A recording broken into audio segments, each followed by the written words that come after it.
Les élections américaines arrivent, mais comment la politique française le perçoit? Ce qui est frappant, c'est la diversité des opinions dans la classe politique française, que l'on peut regrouper en trois grandes parties. Le soutien prudent pour Kamala Harris, l'admiration modérée pour Donald Trump et pour d'autres, un certain relativisme, voire de l'indifférence. Du côté du gouvernement français, la position est claire. On préfère une victoire de Kamala Harris sans l'affirmer trop ouvertement. Le ministre des Affaires étrangères, Jean-Noël Barrot, par exemple, met en avant les risques d'une déstabilisation si Trump revient au pouvoir, notamment sur le plan de la sécurité en Europe et du soutien à l'Ukraine. Pour le camp présidentiel, la stabilité reste prioritaire et Harris incarne cette continuité tant attendue dans les relations internationales. À gauche et notamment chez la France insoumise, on trouve aussi une préférence pour Kamala Harris, bien qu'avec des réserves. Des figures comme Arnaud Le Gall affirment que Harris est le moindre mal face à Trump, perçu comme un danger pour la démocratie. Cela dit, la gauche reste critique envers les politiques étrangères des deux candidats, soulignant que peu importe le vainqueur, les États-Unis continueront de soutenir des pratiques impérialistes et protectionnistes. Cette position traduit le paradoxe anti-américain de certains partis français qui voient en Harris une meilleure option que Trump, tout en restant méfiants vis-à-vis de la politique américaine en général. Du côté de la droite et de l'extrême droite, l'approche est plus nuancée. Éric Ciotti exprime une certaine admiration pour Trump qu'il voit comme un leader capable de résoudre des crises mondiales,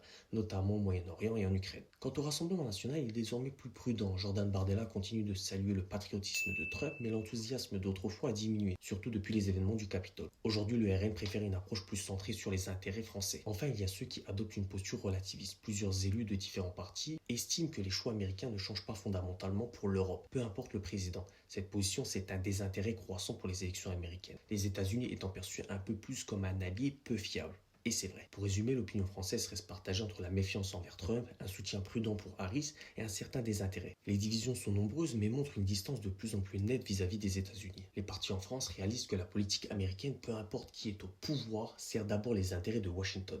Bref, dites-moi ce que vous en pensez en commentaire, bien sûr, toujours dans le respect.